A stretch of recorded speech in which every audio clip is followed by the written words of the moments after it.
Il est 22 h, la nuit vient de tomber et je suis actuellement seul dans le château le plus hanté de France. Donc là on est au rez-de-chaussée. Est-ce que vous avez envie que je parte? Chambre des poupées. Je suis vraiment dans le nord total.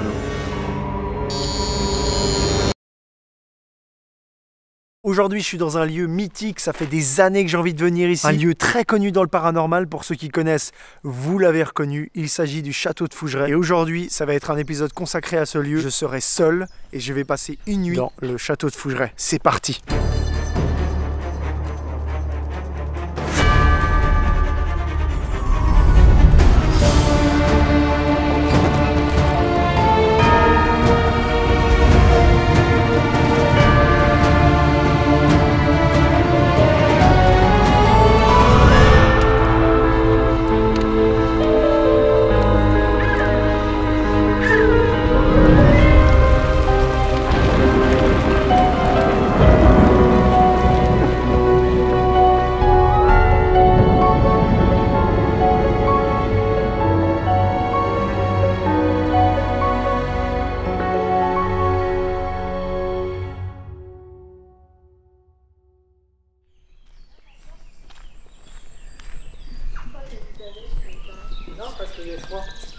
Ah salut, bonjour. Bonjour. Julien, enchanté. Véronique, c'est ça? Bonjour. François. Bonsoir, ouais. Enchanté, Julien. C'est vrai que ça fait un moment que j'essaie de venir. Mais le lieu est beaucoup occupé, donc voilà, ça fait quoi, 2 ans presque? Ouais.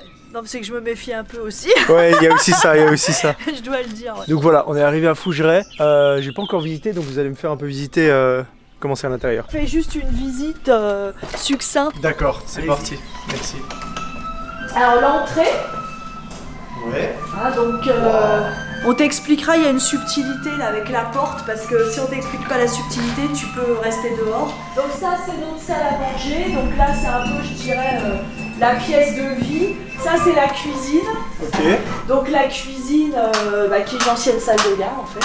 Quand j'ai préparé mon passage ici, tu m'as souvent dit, Véronique, plusieurs fois, mais tu viens tout seul, Bah oui, je trouve ça, ouais. Et personne vient seul. Merci. Personne ne vient seul, d'accord. Ok, on continue la visite. Ça c'est le salon gothique. Donc le salon gothique, c'est là qu'on fait beaucoup de spiritisme. Le guéridon est encore en place d'ailleurs. Donc voilà, ils ont fait du guéridon hier et du Ouija, la Ouija. Alors l'escalier. Alors là par exemple, il y a une pièce. Ok. Bon, ça c'est un ancien bureau d'un homme très célèbre ici. Ça c'est la chambre des maîtres, donc la chambre où les propriétaires dormaient en fait. Qui a été occupée cette nuit d'ailleurs. Ça c'est la salle de bain, mais c'était une ancienne chambre d'enfant là. Ça c'est le grand couloir qui dessert toutes les pièces, on est passé par le petit couloir parallèle. Il faut préciser qu'en fait il y a beaucoup d'histoires qui sont liées à cet endroit, mais tu veux pas forcément... Pas aujourd'hui, pas déjà, on verra ça. D'accord, pour pas me... t'influencer, parce que sinon... Donc là on est dans une autre chambre. Donc chaque chambre a son histoire propre, hein, par contre. Là on est dans une autre chambre. Donc ça c'est une autre chambre encore. Là c'est pareil. Il y a une histoire bien particulière. Une autre. Donc ça c'est la chambre au portrait. Donc ce soir je peux dormir dans une de ces chambres? Celle que tu veux. Celle que je veux? Ouais. Il n'y en a pas une que tu me conseilles, ou c'est selon le feeling ou... C'est selon le feeling. Après moi je veux pas... Si je te dis dors là, des fois on a ça... tu peux interpréter. Tu vas pas essayer de faire du spiritisme tout seul? Non. Pourquoi? Parce que déjà je sais pas le faire, et puis c'est pas des choses que je fais. Pourquoi? C'est dangereux de faire du spiritisme ici tout seul? Non, c'est qu'il y a pas mal de gens qui en font. Là en fait voilà, le trou d'homme il est là en fait, tu vois. Il est juste sous la prise. D'accord. Là c'est les cryptes, donc là c'est l'aspect vraiment médiéval de Fougeray. Ici, moi j'aime bien les cryptes, c'est marrant, étonnamment, j'ai pas du tout peur d'aller là-dedans. Là on a 2 sarcophages, on en a un là et un là qui a été en fait, celui-ci il a été un peu emmuré, vidé, et avec le couvercle ils ont fait une étagère au 19e. Ça me fait rire parce que les gens disent faut pas blasphémer, mais enfin là... Vas-y, descends. Ok, donc l'escalier... Prends la rampe ainsi, parce que c'est vraiment... En plus, c'est hyper glissant. Alors là, en fait, dans cette deuxième crypte, Bon, on a commencé de creuser.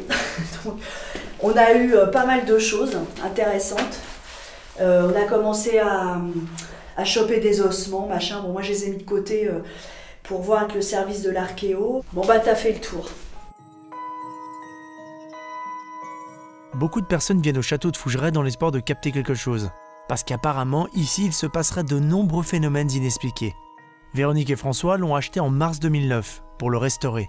Mais dès les premiers jours, ils vont rapidement vivre de nombreux phénomènes étranges. Moi, je me sentais épiée, j'entendais des voix aussi, mais sur le coup, bon, François, il lui arrivait un truc, il a été touché, quelqu'un qui lui a fait toc-toc à l'épaule, tout ça, et on a cru, enfin moi en tout cas, j'ai cru que je sombrais dans une dépression, un truc comme ça. Je me suis dit, ça se trouve, c'est ça la dépression. Je suis allée voir un médecin, je lui ai expliqué et tout, puis elle m'a donné des trucs hyper forts, des psychotropes que j'ai jamais pris.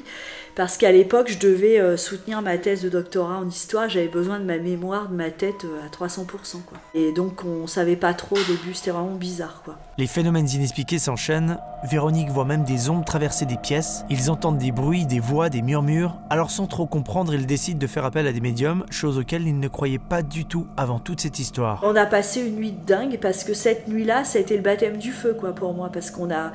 J'avais jamais fait de PVE, enfin on a eu des PVE, on a eu une photo d'une silhouette blanche, une nénette avec une robe longue, on voit un collier et puis un décolleté, enfin c'est un truc de fou quoi, dans les escaliers. Et j'ai mis 6 mois pour m'en remettre parce que je me suis dit mais alors en fait ça existe et pour moi les phénomènes de hantise c'était forcément mauvais. Bah, c'est Amityville, hein, c'est le cliché. Et depuis 8 ans les phénomènes continuent. De plus en plus de gens vivent des situations étranges ici, de nombreux enquêteurs viennent, des médiums, des druides, des magnétiseurs, et tous disent la même chose, il y a quelque chose de particulier dans ce lieu. Fougeray, c'est un lieu d'abord super ancien, vraiment, enfin moi le toponyme que j'ai trouvé c'est 1304 le plus ancien. C'est antérieur. Mais c'est bien antérieur à ça, donc c'était un lieu de culte autour d'une source. Qui a des particularités, etc. Voilà. Et ça, on l'a retrouvé après. D'ailleurs, les gens venaient faire des ablutions pour se soigner, les femmes qui avaient des problèmes de fécondité. Hier, ça courait, par exemple. Bon, le shooting, ils se demandaient s'il y avait quelqu'un là-haut. Ça faisait des petits pas d'enfants qui couraient. Et par contre, là, les ombres qu'on voit de temps en temps, c'est furtif et ça fait aucun bruit. Donc voilà, enfin, donc il y a plein de choses différentes dont nous on peut témoigner mais qu'on n'explique pas. C'est rare qu'une personne soit tout seule. Ah bah, franchement, c'est plus que rare, ouais. Bah, c'était le premier parce que... Non, à l'extrême, vous avez nos coordonnées, faut pas... Ouais, ça... moi je suis très très rassuré, mais, oui, c'est intéressant de savoir parce qu'en fait... Il n'y a pas de souci, franchement... Il y a des gens qui sont barrés en plein milieu de la nuit parce que moi je pense qu'ils ont complètement déconné avec les énergies du lieu, ils ont été irrespectueux et ils se sont fait agresser entre guillemets, tout Exactement. est relatif. Il y a une nanette qui s'est fait griffer, un mec qui s'était pris un coup de poing dans le dos, alors là ils se sont barrés à toute blingue, ils m'ont laissé, bon enfin, c'était vraiment un truc assez terrible. Mais bon sinon le mot dangereux, non faut pas exagérer, c'est pas dangereux. Bah, on te dit au revoir et puis à demain matin. Ah, merci. Ouais. Je sais pas, Ouais, bah... Vous avez l'air rassuré de me laisser ici, donc moi je me dis que ça va aller. Bah oui, on n'a pas une mort encore. Ouais. Ah, il fait mélange dehors.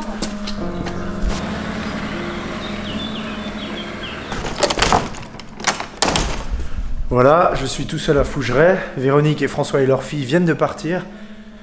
Donc elle m'a fait la présentation, on a discuté un peu, comme vous avez pu voir. Je vais vivre tout seul l'expérience. Je suis apparemment le premier à venir tout seul une journée et une nuit. J'entends des choses, mais je pense que c'est dehors. Pour l'instant, je vous parle un peu comme ça, hein, mais pour l'instant, je me sens très très bien. Je trouve que le lieu est magnifique. Et moi, je trouve ça accueillant. Si ce n'est que j'ai constamment la chair de poule, mais réellement. Hein. J'ai froid, c'est... Regardez. Je sais pas si on voit. Bon, voilà. Véronique m'a pas dit quelle pièce était la plus intéressante pour faire... pour communiquer ou sentir quelque chose. J'ai aucune idée de la pièce laquelle choisir. J'aurais dû regarder toutes ces vidéos et ces reportages sur Fougeray avant de venir, mais je voulais pas être spoilé.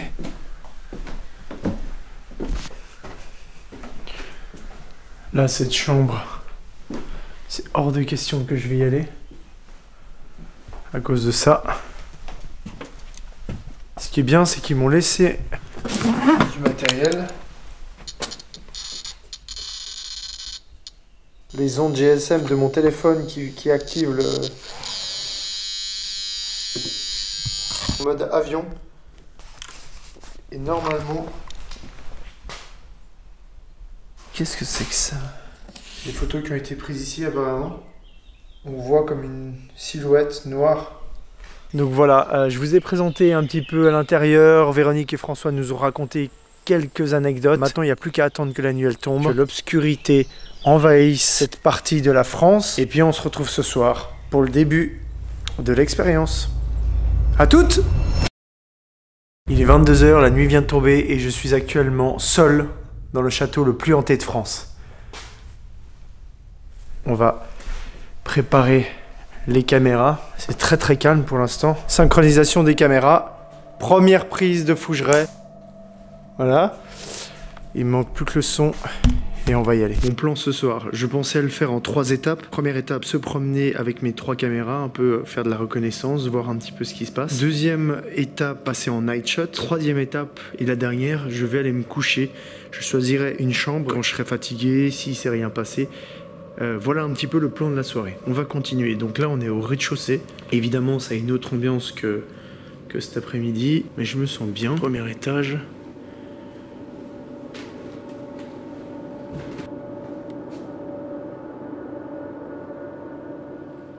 Est-ce qu'il y a quelqu'un ce soir avec moi qui voudrait communiquer, parler? Je sais que vous avez l'habitude des visites. Donc j'ai pas vraiment besoin de vous expliquer qu'est-ce que c'est que tout ce matériel.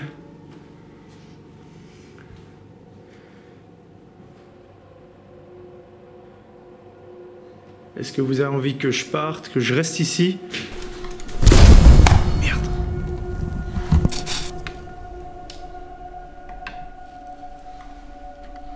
Je vais me balader un petit peu dans le château, dans votre demeure peut-être. Toute la soirée. Donc, si vous avez envie que je parte ou communiquer avec moi, vous pouvez. À tout moment. Il faut juste venir près de moi.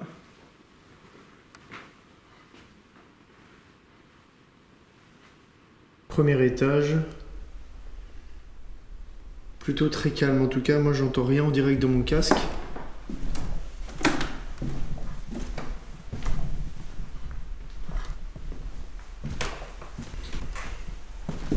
Alors, deuxième étage. Bonsoir.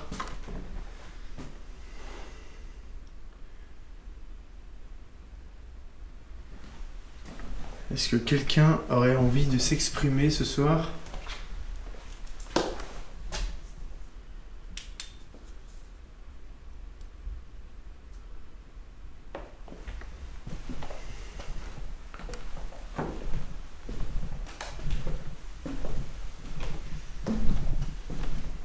Faut se méfier parce qu'avec tous les miroirs et tous les cadres, il y a des espèces de jeux de lumière qui reflètent contre les murs avec mes lampes de poche. Donc faut pas que je me fasse avoir. Est-ce que vous avez envie de communiquer, de dire quelque chose? J'entends les grenouilles dehors.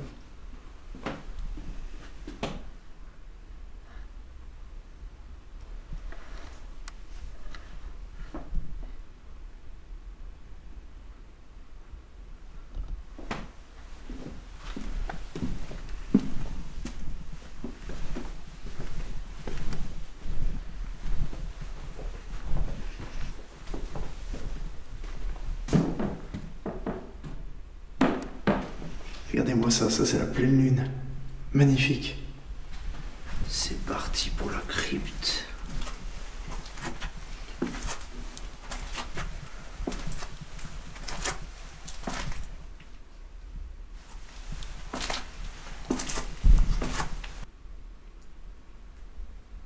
Est-ce qu'il y a quelqu'un ce soir avec moi ?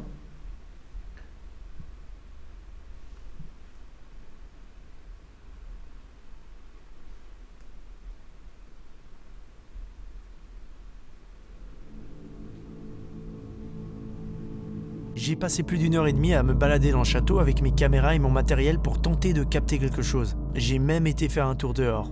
C'est resté très calme, hormis 3 choses. La première a été un petit coup faible après une question. Approcher du petit appareil noir que j'ai posé sur le meuble.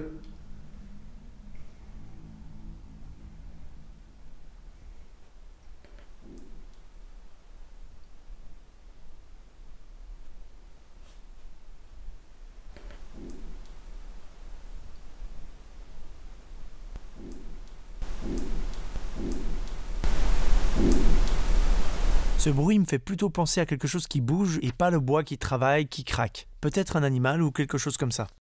Après, ma caméra elle s'est éteinte, sans raison, juste après avoir demandé si ma présence dérangeait. Est-ce que vous voulez que je parte ?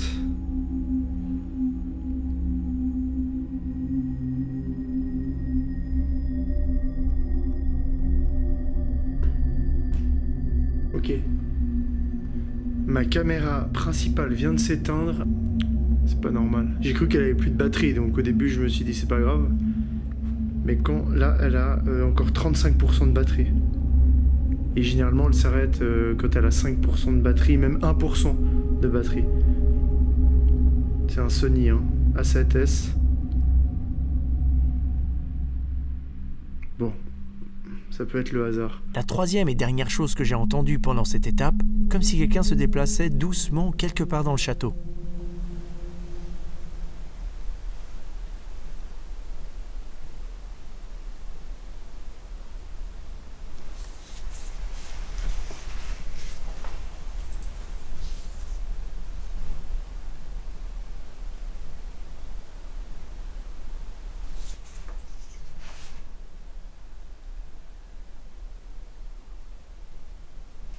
J'entendais bien quelque chose en direct. Je me rappelle que sur le moment, j'avais vraiment l'impression d'entendre quelque chose qui se déplace.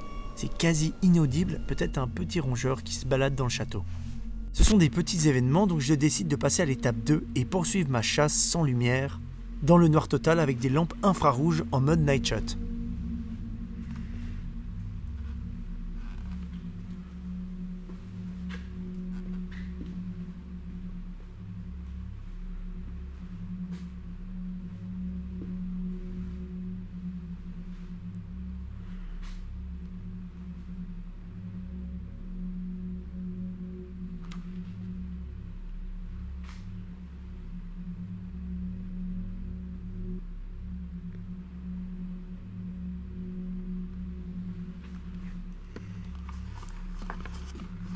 Je suis vraiment dans le noir total, hein. C'est une autre ambiance. Mais pour l'instant ça va.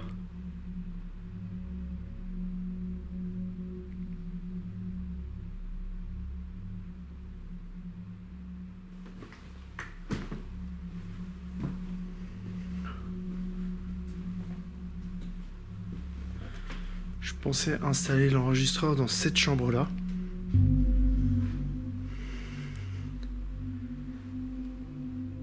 Chambre des poupées au premier étage.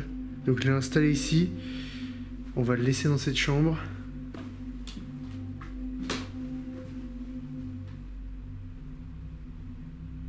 Je pensais qu'il allait y avoir beaucoup plus de bruit, de rats, de chauves-souris.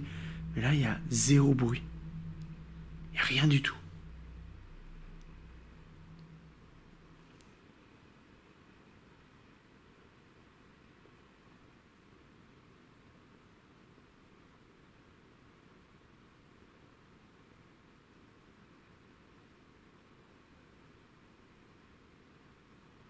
C'est incroyable comme c'est calme, putain. L'immersion complète dans le noir n'a rien donné non plus. Je me suis posé dans certaines chambres, j'ai attendu, posé des questions, et j'ai même tenté de faire quelques séances de Ouija. Mais rien à signaler, encore plus calme qu'avant. Est-ce qu'il y a quelqu'un avec moi ce soir ? Alors je décide de passer à l'étape 3 dans l'espoir d'obtenir des meilleurs résultats. Les propriétaires m'ont dit qu'il était courant de se faire réveiller ou plutôt déranger pendant la nuit. Alors j'installe une caméra qui tourne dans un couloir, je choisis ma chambre où je place aussi une caméra sur moi qui va surveiller mon sommeil et je commence à m'installer quand soudain...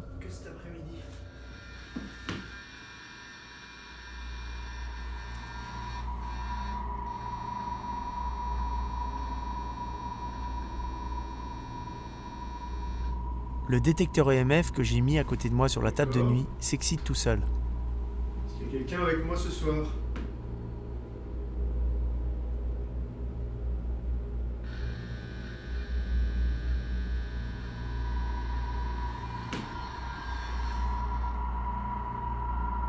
Et je précise qu'il n'y avait aucun appareil, évidemment mon téléphone était en mode avion et que c'est la première fois pendant toute la nuit qu'il s'est activé. Il va continuer à se déclencher quelques fois, je comprends pas trop ce qui se passe et j'essaye de poser des questions mais ça n'a aucun sens. Mais malgré ça, je décide de m'installer dans mon sac de couchage et d'attendre voir s'il se passe quelque chose de concret.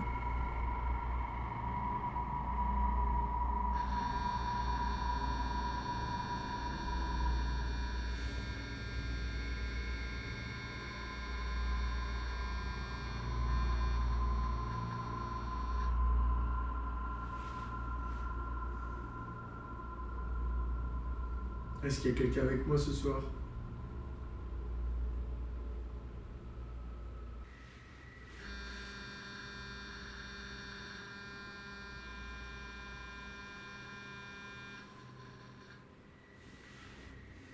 C'est un oui ou c'est un non? Activez l'appareil si vous voulez que je sorte de la chambre.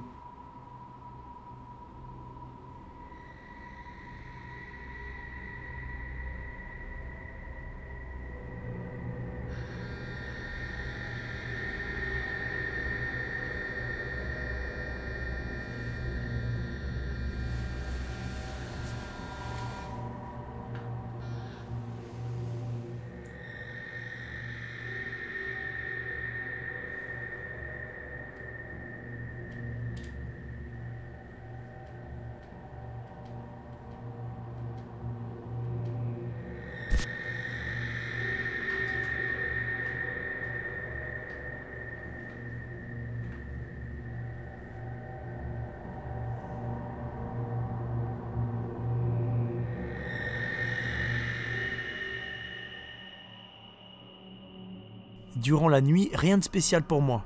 Je dors même hyper bien et je suis très tranquille. Par contre, les appareils que j'avais laissés tourner ont enregistré des choses. On va commencer avec la caméra que j'ai laissée dans le couloir. Elle a tourné pendant 1 heure et 2 minutes.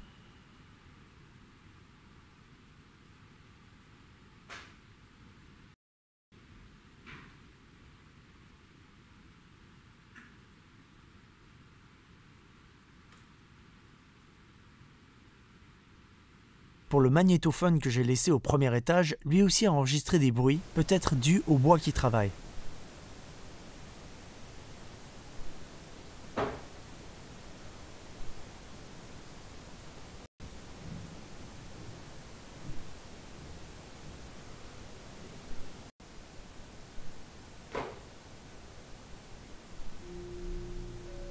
Quant à la caméra qui me filmait pendant la nuit, elle a enregistré des choses. Des sortes de taches brillantes que je n'avais jamais encore filmées auparavant. Qu'il faut bien d'ailleurs différencier avec les poussières.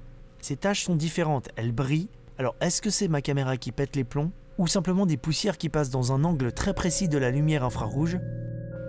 Il y a aussi ces anomalies très étranges qui ont été filmées, des sortes de traînées qui passent très rapidement et qui sont blanches et qui disparaissent aussi.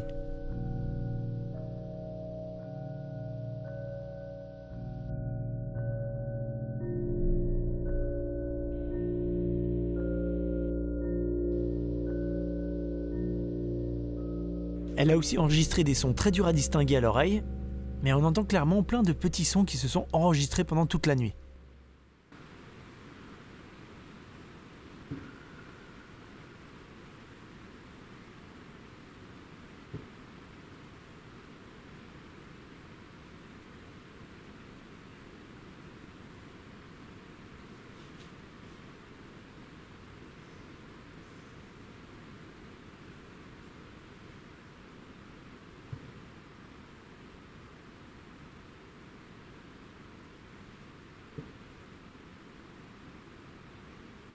La plupart des sons sont inaudibles, il y a juste un moment ça que je ne comprends pas trop.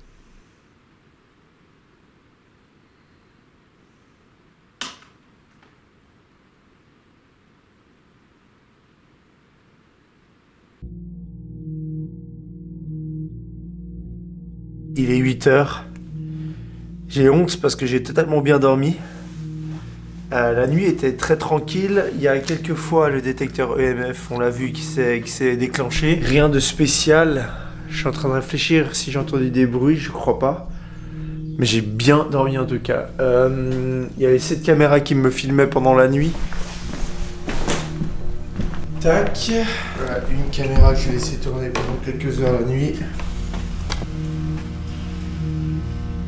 Vanessa m'avait dit des fois c'est hyper actif et des fois c'est rien. Exactement. Ça. Merci beaucoup Véronique. Julien, au revoir. Merci François, à bientôt. Salut. Merci beaucoup et merci à Fougeret. Et puis c'est parti pour l'analyse des images. Ok, ciao. Ciao. Bon, d'abord, vous l'avez vu, pas beaucoup d'éléments incroyables, plein de petites séries de phénomènes ou de choses qui se sont passées, mais qui sont pas pour moi paranormales. Les éléments sont trop espacés dans le temps, c'est sur une nuit quand même, donc pour se dire, voilà, il y avait quelque chose, quelqu'un. Même si, j'avoue que c'était étrange, hein. Ça, moi je l'ai vécu, c'était particulier. Les premières taches, ce sont sûrement des poussières, mais les taches blanches, c'est vraiment bizarre. Est-ce que c'est une anomalie, encore une fois, de ma caméra? J'ai jamais vu ça ailleurs, et j'ai eu ça que pendant 2 fois dans la nuit. Est-ce que c'est un insecte? J'y crois pas, et en plus de ça, il n'y avait pas de moustiques, il faisait encore trop froid. Il y a eu plein de petites choses, des passages de poussière devant mon objectif, des jeux de lumière, il y a aussi une sorte dehors de fumée, qui passe devant la caméra, ça c'est pas du tout paranormal, c'est ma condensation quand je respire. Ça m'arrive tellement de fois sur des tournages où je filme, je me tourne et je vois cette genre de fumée. Quand je suis dans le château, ça me fait aussi de la condensation, dans les cryptes. Il y a des éléments que j'ai pas mis en avant dans l'épisode et qui sont vraiment étranges. Ce sont pendant la visite avec Véronique, au tout début quand je suis arrivé en fin de matinée, il y a des sortes de sons qui s'impriment comme ça en même temps qu'on parle. Donc la plupart sont vraiment incompréhensible. Ou alors tu peux te dire ouais bah, c'est un bruit de chaussure, un bruit de... Mais il y en a un vraiment que j'ai pu isoler, enfin le seul qui s'entend plus ou moins bien et que je ne comprends pas, c'est celui-ci. Là en fait voilà, C'est une sorte de gémissement un peu bizarre. Et voilà, je comprends pas d'où il vient et ça j'en ai plusieurs pendant la journée, pendant la visite. Il n'y a pas eu ça le soir, c'est très étrange. Ça ressemble plus à ce genre de phénomène qu'on a souvent là, les PVE qui s'enregistrent sur les caméras. Il faut savoir que je lis pas mal de bouquins de vrais chasseurs de fantômes. Quand je dis vrai, c'est pas des gens comme moi avec des caméras qui s'improvisent, des gens qui ont fait ça depuis 10 ans, 20 ans. Et il y a plein de bouquins à aller chercher sur internet, des gens qui racontent un peu leur ressenti et leurs histoires par rapport à un monde invisible. La plupart du temps, les gens ils disent bah voilà, mais ça arrive jamais en une nuit, c'est plutôt sur plusieurs semaines, des ressentis, des petites choses, et il faut cumuler les preuves ou les expériences pour essayer de capter des choses. Et donc tout ça pour dire que je suis pas sûr que ce format-là, d'aller une nuit dans un lieu hanté, essayer d'avoir des choses, soit la bonne formule. Peut-être qu'il faudrait que je travaille sur plusieurs semaines, plusieurs mois, mais ça demanderait encore plus de temps. Donc les épisodes, ils seraient encore plus longs à venir, parce que c'est pour ça qu'ils mettent du temps à venir, hein. C'est parce que je suis tout seul à travailler, à faire ça. Donc c'est un boulot monstrueux pour très peu de résultats et au final c'est peut-être pas forcément la bonne méthode. J'ai passé des nuits entières à écouter et à regarder tous ces rushs pour voir s'il n'y avait pas une voix ou une ombre quelque part et j'ai rien trouvé, mais j'ai fait ça tout seul donc ça se peut qu'un élément m'ait échappé. Donc s'il vous plaît, si vous avez vu un truc, si vous avez même une théorie ou une idée, peu importe, notez tout dans les commentaires, ça m'intéresse vraiment. Voilà, on en débat, etc. Encore merci au château de Fougeret de m'avoir accueilli pendant une nuit. Et merci à vous d'avoir regardé cet épisode. Je vous remercie vraiment parce que c'est un taf de malade mental. A bientôt pour un nouvel épisode de Fantasma dans un nouveau lieu ou alors pour une nouvelle vidéo complètement différente. Ciao!